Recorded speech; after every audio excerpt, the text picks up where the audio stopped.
slapping sanctions on Nancy Pelosi, firing missiles into waters near Taiwan, and waging cyber attacks. Beijing reacts to the House Speaker's Taiwan visit, a serious escalation or a show for its domestic audience. The Pentagon is delaying a scheduled ballistic missile test after Beijing's fiery reaction to Pelosi's Taiwan visit. U.S. Senator Josh Hawley gives the only no vote as the Senate overwhelmingly favors Sweden and Finland's ask to join NATO. Hawley explains. And the U.S. relies on a single Taiwanese company for the most advanced microchips. But what would happen if China invades Taiwan? We bring you the details.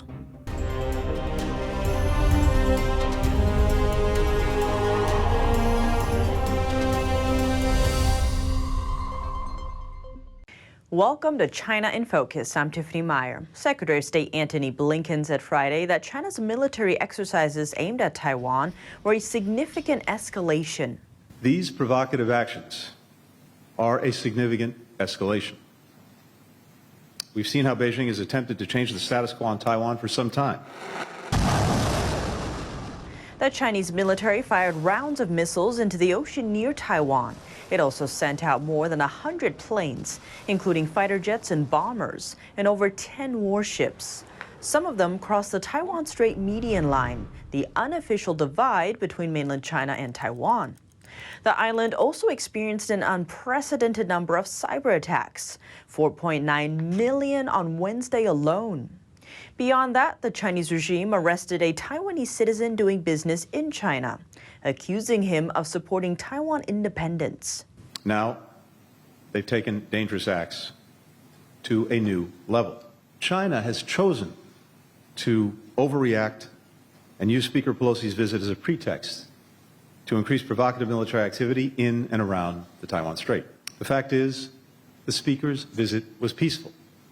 There is no justification for this extreme, disproportionate, and escalatory military response. The White House has summoned the Chinese regime's ambassador to protest against Beijing's actions. National Security spokesman John Kirby said the U.S. aircraft carriers will transit through the Taiwan Strait in the next few weeks to maintain stability in the region. Congress is responding too.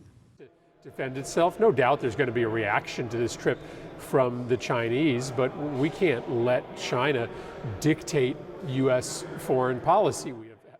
The reality is China is exercising all sorts of increased aggression and aggressive behavior in the region, and the United States is going to have to adjust its own defense posture to meet those new challenges. But another lawmaker argues the Chinese regime's reaction are mostly a show for domestic audiences. Look, China is going to try to look tough. I don't think they want to escalate. I think Mr. Xi is running again, and he wants to basically send a message to the Communist Party. But look, this is important for us as a country to recognize. Strength, when you do something out of strength, it actually makes conflict less likely. And by Nancy Pelosi following through and going to Taiwan, she sent a message that we will not be intimidated. Taiwan's President Tsai Ing-wen said on Thursday her country would not provoke conflict, but would firmly defend its sovereignty and national security. We are calm and not impetuous. We are rational and not provocative, but we will also be firm and not shirk. Though the Chinese regime claims all of its missiles precisely hit their targets, some of them were fired into Japan's exclusive economic zone. That has prompted protests from Japan. Following China's drill, House Speaker Nancy Pelosi gave her stance on her high-profile visit to Taiwan. Here's more. U.S. House Speaker Nancy Pelosi has defended her high-profile visit to Taiwan earlier this week, claiming it was never intended to change the regional status quo, but rather to preserve peace in the Taiwan Strait. Speaking at a news conference in Tokyo on Friday, Pelosi addressed the Chinese military drills and missiles which went off around the island in the wake of her unannounced but highly anticipated visit. She further vowed not to isolate the self-ruled island claimed by Beijing. They may try to keep Taiwan from visiting or participating in other places, but they will not isolate Taiwan by preventing us to travel there. We've had high-level visits, senators in the spring, a bipartisan way, continuing visits, and we will not allow them to isolate Taiwan. Pelosi's stop in Taiwan marks the highest level visit by a U.S. official in 25 years, where she met with Taiwanese President Tsai Ing-wen and praised the island's democracy and human rights record. Beijing was quick to condemn Pelosi's trip, which also took her through Singapore, Malaysia, and South Korea before ending in Japan, one of Washington's closest allies. The Chinese regime has announced sanctions against U.S. House Speaker Nancy Pelosi. That's after her visit to Taiwan. The Communist Party considers the island part of its territory, though it has never ruled Taiwan. China's Ministry of Foreign Affairs said in a statement on Friday that it will impose sanctions on Pelosi and her immediate family. The statement did not give further details about those sanctions. In retaliation for Pelosi's visit, the Chinese regime has also halted some cooperation programs with the U.S. That includes dialogue between senior-level military commanders and climate talks. The Pentagon is holding off on a planned missile test. That's after Beijing fired missiles toward waters near Taiwan, following House Speaker Nancy Pelosi's high-profile visit to the island. We do not believe it is in our interest, Taiwan's interest, the region's interest, to allow tensions to escalate further, which is why a long-planned Minuteman III ICBM test scheduled for this week has been rescheduled for the near future. As China engages in destabilizing military exercises around Taiwan, the United States is demonstrating instead the behavior of a responsible nuclear power by reducing the risks of miscalculation and misperception. ICBM is short for Intercontinental Ballistic Missile. These weapons can be used to launch nuclear attacks against another continent. The U.S. regularly tests these kinds of missiles several times a year, and they're ready to launch at the president's order. This is the second time this year that the U.S. has delayed an ICBM test. The first was in March, amid Russia's war in Ukraine. The Pentagon's decision has come under criticism. Republican Congressman Mike Rogers, ranking member of the House Armed Services Committee, criticized the delay. He said these weak-kneed, pearl-clutching attempts at appeasement hurt our readiness and will only invite further aggression by our adversaries. A renowned Taiwanese businessman is donating $100 million toward Taiwan's defense.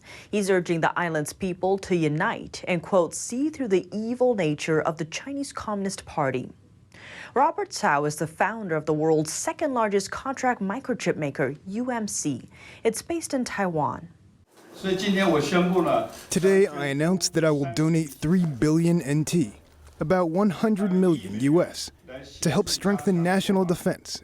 And I hope to awaken the people of Taiwan not to be greedy for money and not to be afraid of death. I am not interested in political elections, but simply hate the lies and violence of the Chinese Communist Party and hope that Chinese speakers will have a piece of pure land and a blue sky in Taiwan. Cao said that in the face of the Chinese Communist Party's threats, some people in Taiwan have developed a surrenderist mentality. Those who refuse to resist China and protect Taiwan are either ignorant, cowardly, and weak, or have been bought by the Chinese Communist Party. The People's Republic of China is a triad organization masquerading as a state. Cao called on Taiwanese people not to cast their ballots for pro-Beijing candidates in the upcoming local elections. House Speaker Nancy Pelosi's visit to Taiwan has increased tensions between Taipei and Beijing. The trip sparked an immediate buzz online in mainland China, and that jump came with concerns over cybersecurity. Across Taiwan, pro-Beijing messages criticizing Pelosi have appeared on advertisement screens and electronic billboards. One of them reads, "The old witch's visit to Taiwan is a serious provocation toward the sovereignty of the motherland. Those who actively greet it will eventually be judged by the people." Many speculate that Chinese hackers are behind them. The screen is located inside a Taiwanese train station. Similar cases have shown up in some convenience stores, like 7-Eleven. The messages often directly attack Pelosi. Some of the screens bear tech giant Huawei's logo. The company is one of China's largest telecom providers. Many suspect that products made by the company come with built-in backdoors that can be manipulated by the original manufacturer. The Taiwanese government has warned the companies to enhance their cybersecurity measures. Tensions with China are escalating after House Speaker Nancy Pelosi's visit to Taiwan. Now, the island's top microchip manufacturer says its factory will be non-operable in the case of a Chinese invasion. NTD's Chenny Wu has the details. The world's leading semiconductor manufacturer, TSMC, warns it would shut down if China invades Taiwan. America depends on this one Taiwanese company for the most cutting-edge microchips. Nobody can control TSMC by force. If you take a military force or invasion, you will render TSMC factory non-operable, because this is such sophisticated manufacturing facilities. Liu explained that chip manufacturing is not an isolated operation and relies on global supply chains. So if you take it over by force, you can no longer make it operable. TSMC is one of the world's most important chip makers. It makes most of the globe's most cutting-edge chips, which function as the brains for smartphones, computers, and even fighter jets. Without chips, our modern life wouldn't be possible. U.S. chip giants like NVIDIA and Qualcomm depend on TSMC for chip production. Apple also goes to TSMC for iPhone chips. Our dependence on TSMC is great, and the vulnerability of them to China is great as well. Senator Cotton said the semiconductor issue highlights America's responsibility to Taiwan. And this is one reason why Taiwan is not just a strategic and a moral question for the American people, but also vital to make sure that we don't allow the Chinese Communist Party to seize control of the world's most important chip manufacturer. The U.S. has been trying to reduce its reliance on Taiwan for chip manufacturing. The motion is adopted. Congress passed a massive bill aiming to boost domestic chip production, while the U.S. and Japan are also in talks about helping American firms boost chip production in Japan. Chenny Wu, NTD News. That's all for today's China in Focus on YouTube. We're now sharing a shortened version of our program here, after being demonetized for more than a year. Here's what to look out for in our second half.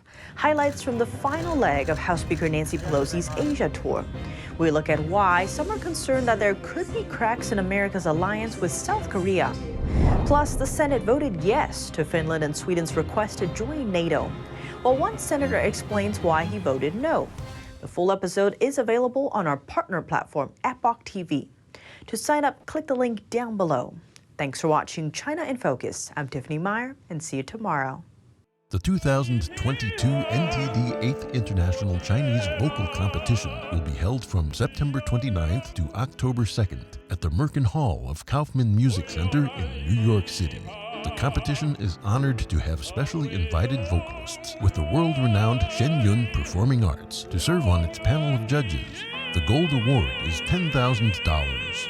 For more information, please visit vocal.ntdtv.com.